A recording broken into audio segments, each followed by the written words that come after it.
Good morning to all of you. In today's session, we are going to learn more about the cost sheet. In the previous classes, we have learned about cost accounting system, its importance, advantages and limitations, how it can be installed in the organization. Now, we will learn in detail how to prepare the cost sheet. First of all, the cost sheet is also known as a statement of cost of production. It is prepared at a given interval of time. That means it furnishes information regarding each and every element of cost, total cost, as well as it gives the unit cost also. That means in a detailed manner how much we have spent for a particular product, particular unit, how much of material we have spent, how much of wages we have spent, how much of direct expenses they are there, how many factory overheads are there, how many office overheads are there, sales overheads are there. All these together are segregated and separately shown in the cost sheet, and again separately calculated per unit how much we expended. So this is the main importance of preparing the cost sheet in the organization. We need a cost sheet for many purposes. For example, if we want to fix a price for a particular product, we need to know how much we have spent for that particular product in manufacturing and how much of amount of profit we want to earn by selling that product. So this is the cost sheet. In other words, it is a statement designed to show the output of a particular accounting period with breakup of cost. That is, cost sheet can be prepared at regular intervals. That means we can prepare any time, weekly or monthly. That means it discloses the full total cost of production at various stages. This cost sheet actually, or a cost statement, is more or less like a manufacturing account. The main difference is in pattern of presenting information. We have a particular pattern. The same pattern we follow in the showing or presenting the cost information. Cost sheet is meant mainly for the internal reporting of cost information. It does not follow the financial accounting double entry style. Here there is no double entry system at all, like how we follow in a financial accounting system. Here this cost sheet is strictly and personally maintained for the purpose of the management, to show them, to make them understand the cost information which they have been spending in the organization. Now, we will learn about different main, that is the first of all the main objective of the cost sheet. The foremost objective is that first one is to provide the classification of cost in a tabulated summarized form. That means we want to show the cost sheet in a particular format so that we can understand it easily. And also the other objective of cost sheet is that to prepare the estimates for future. That means previously how much we have made the expenditure for producing a particular product, and afterwards also how much we are going to spend for it. The estimations are being made based on the previous expenditure pattern. Now, the third point is to promote cost control.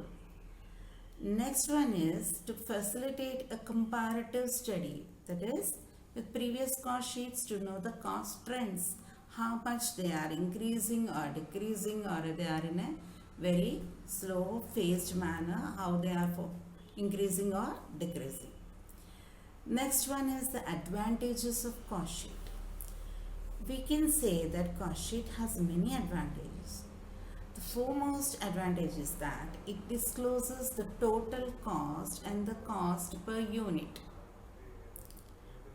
Next one is it helps the manufacturer to keep a close watch and control over the cost of production.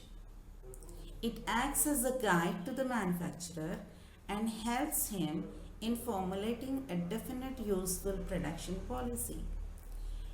It reveals cost per unit and the extent to which each expenses contributes to the total cost.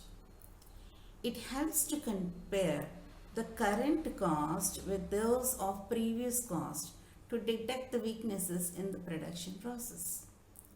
It also helps the management in the preparation of tenders and quotations. If we want to give a tender to any other organization, then we can want to quote a price, then this cost sheet is useful for the management in helping this quoting the tenders. It facilitates the fixation of selling price for products more accurately.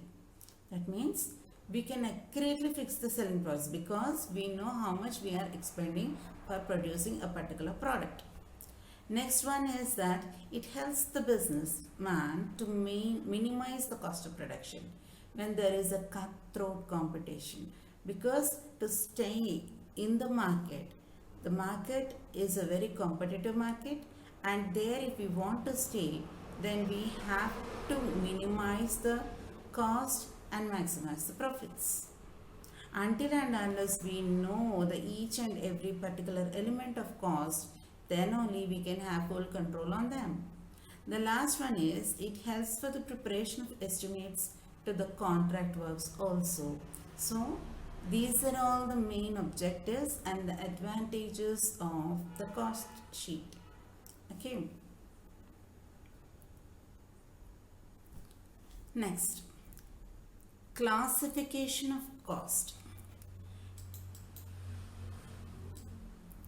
Actually, the costs are grouped separately according to the common characteristics they have.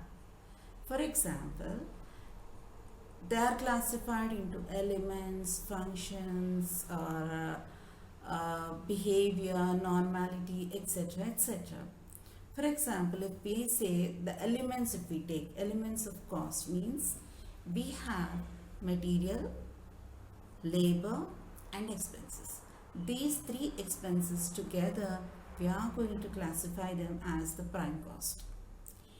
So these materials again are divided into two costs, that is direct materials, indirect materials.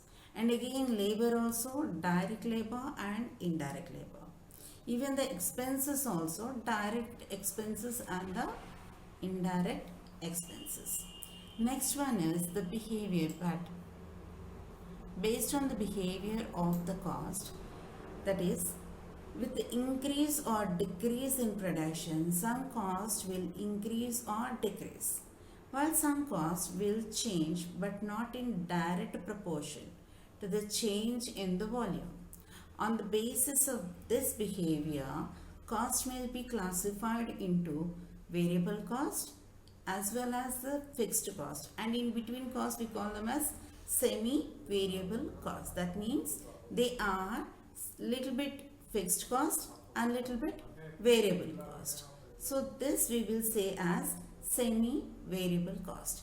Variable cost in the sense cost which vary in direct proportion to the volume of output, that is called a variable cost. Example, the total cost will increase or decrease, but the cost per unit always remains the same.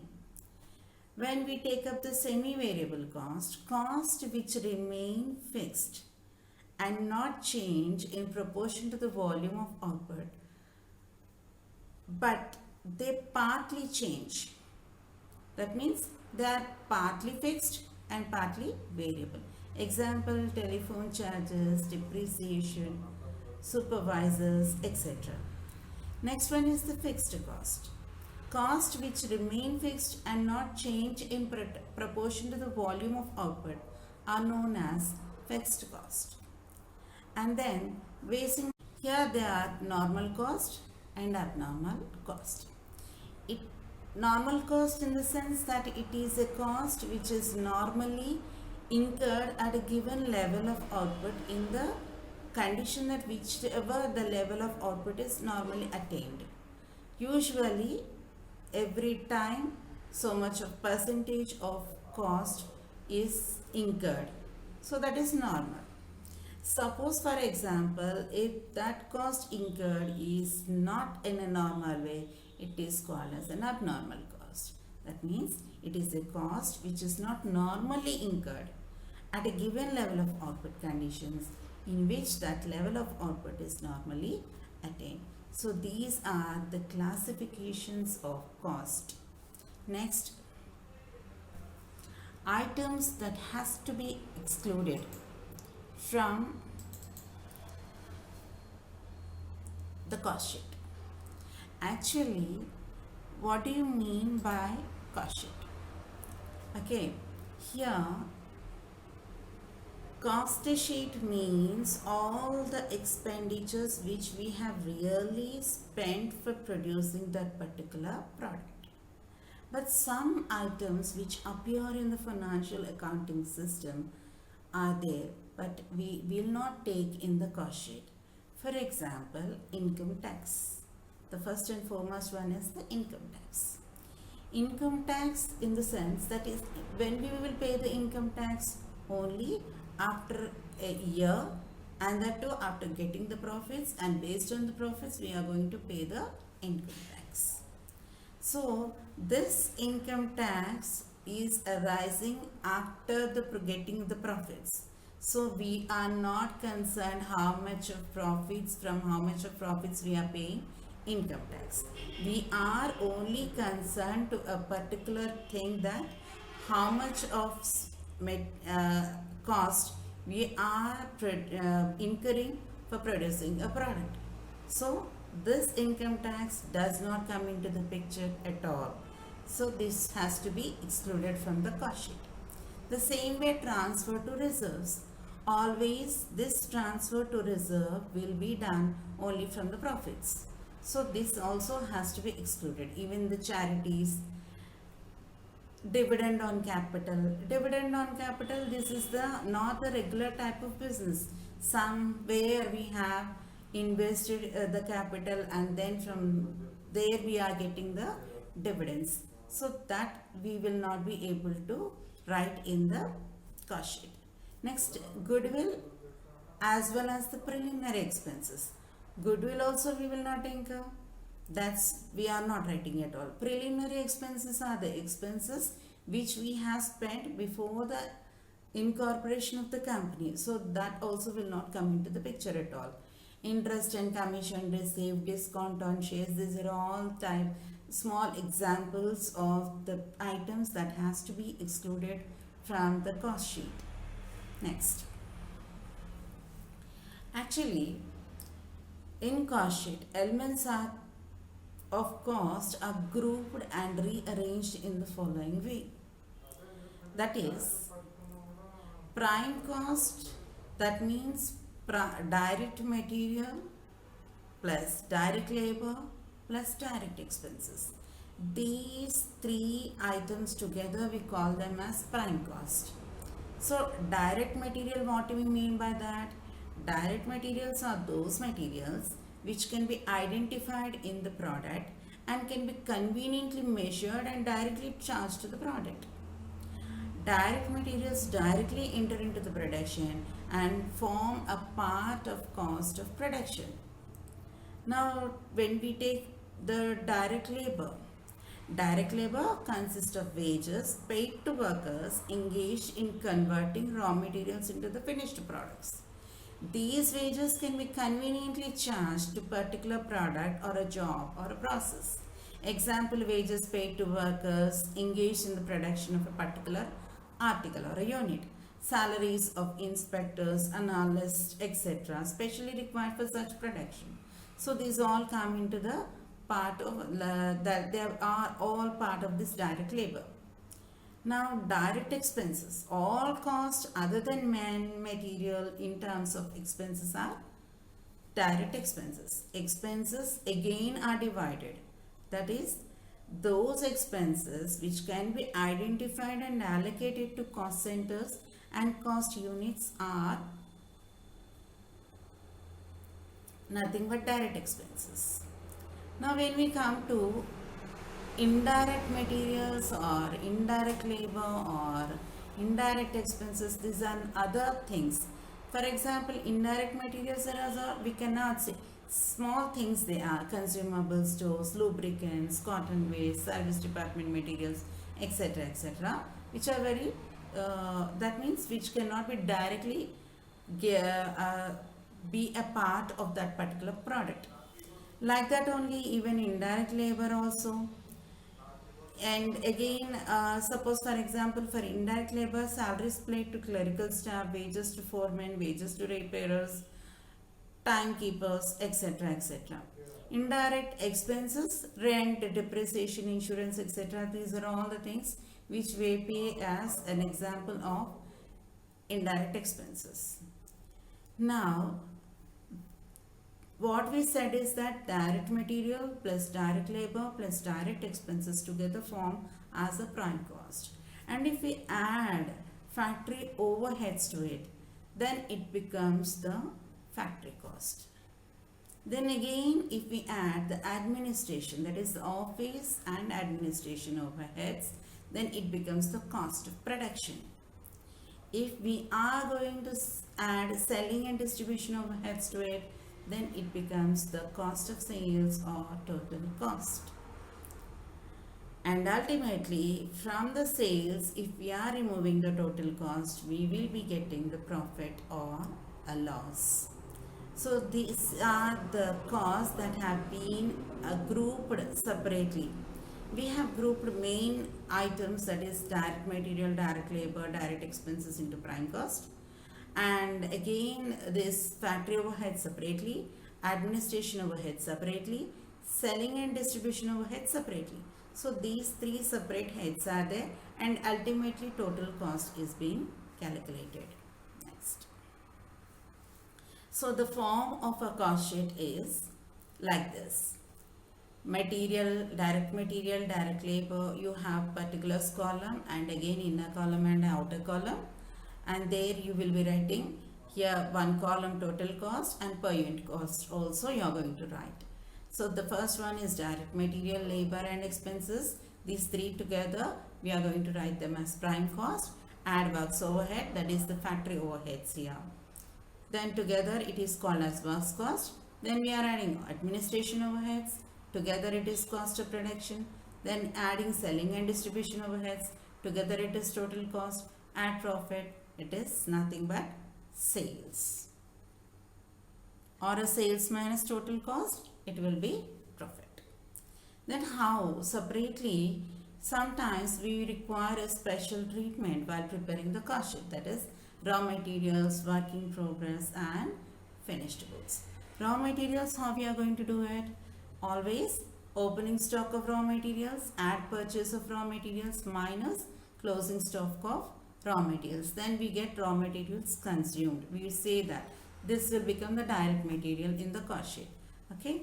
The next one is that how you are going to calculate the work in progress. The same procedure here also. After prime cost, add factory overheads, add opening stock of work in progress, less closing stock of work in progress, and you are going to get the factory cost or the works cost here.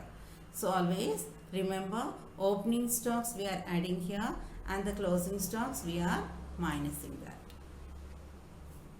Then stock of finished goods also, after cost of production you are adding opening stock of finished goods and then you are lessing closing stock of finished goods. That means cost of goods sold here.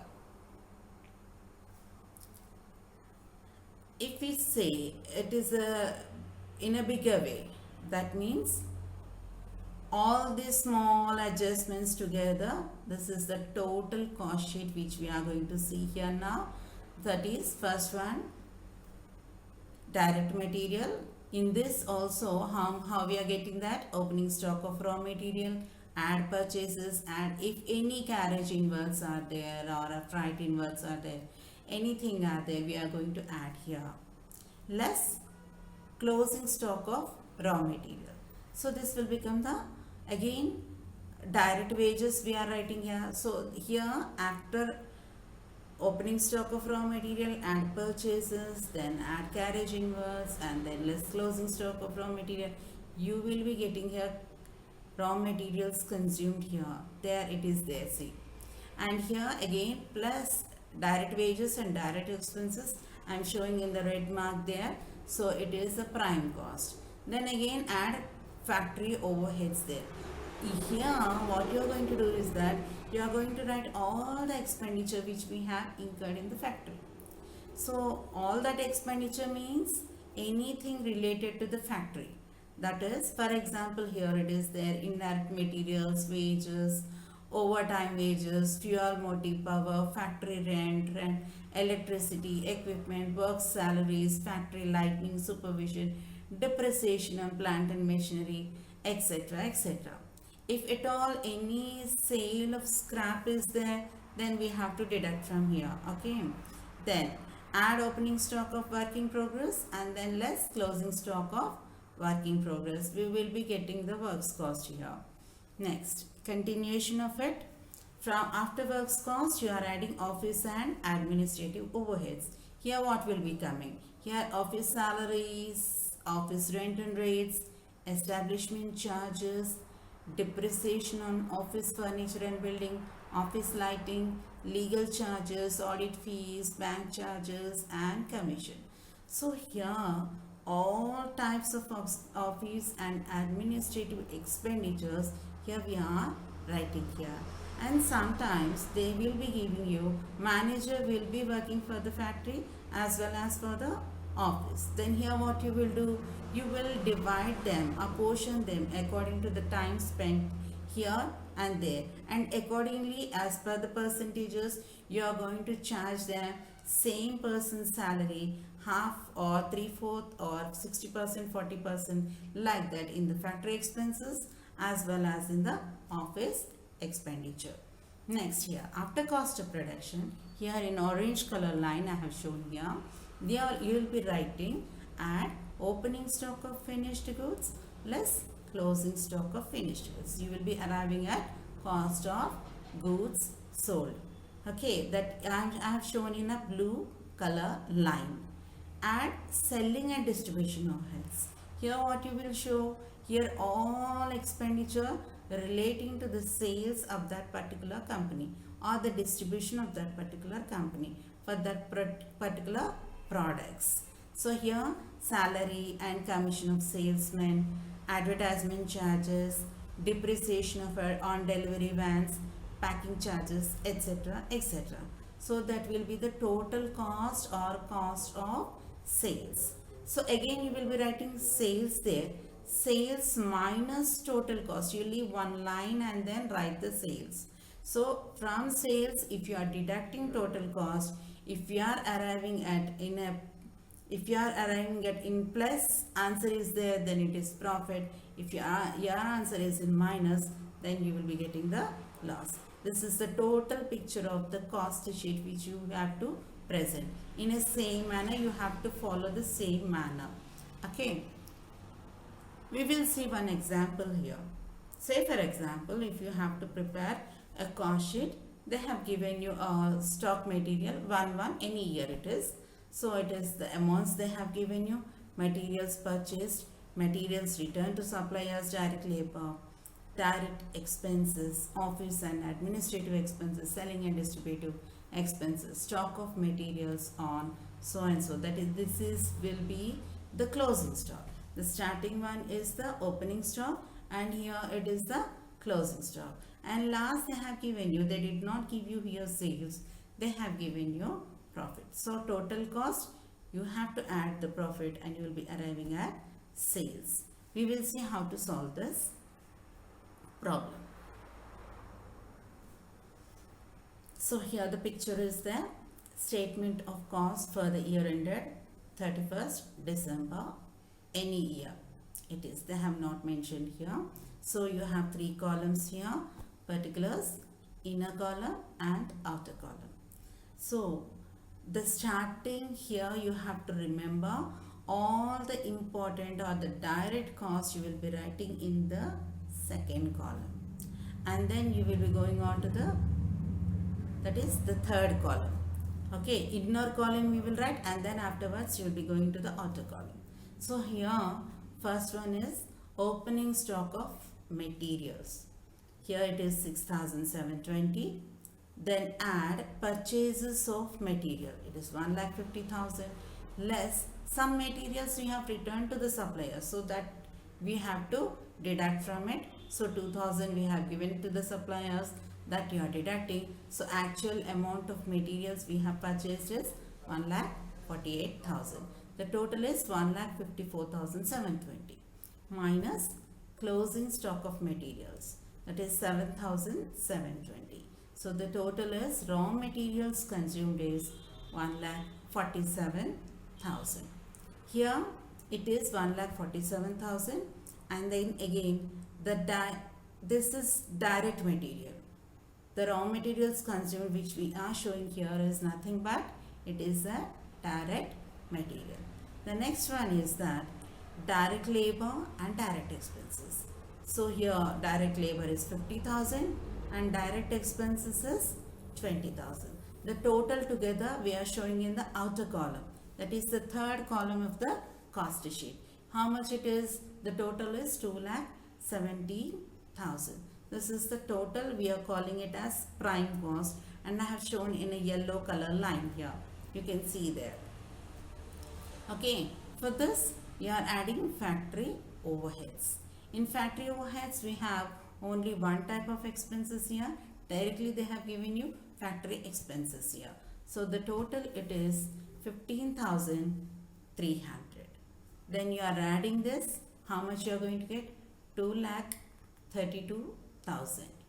Okay, next one. So what you will be calling this as, whenever you are adding factory overheads to the prime cost, you will get works cost. The total of it will be shown in the blue color line. Here we have shown here, see. Next one, to the works cost, you will be adding office and administrative overheads. Here in this, you will be adding all the office expenditure, that is 8,000 rupees. So the total will be 2,40,300 it is. Now, here again, you will be what you call this as, it is a cost of production, total cost of production. That means prime cost plus factory overheads plus office and administrative overheads. Together we are calling it as cost of production. Again, if we are adding selling and distribution overheads, here selling and distribution expenses are there, 7,900 are there. If you are adding that, you will be getting total cost or a cost of sales. It is 2,48,200.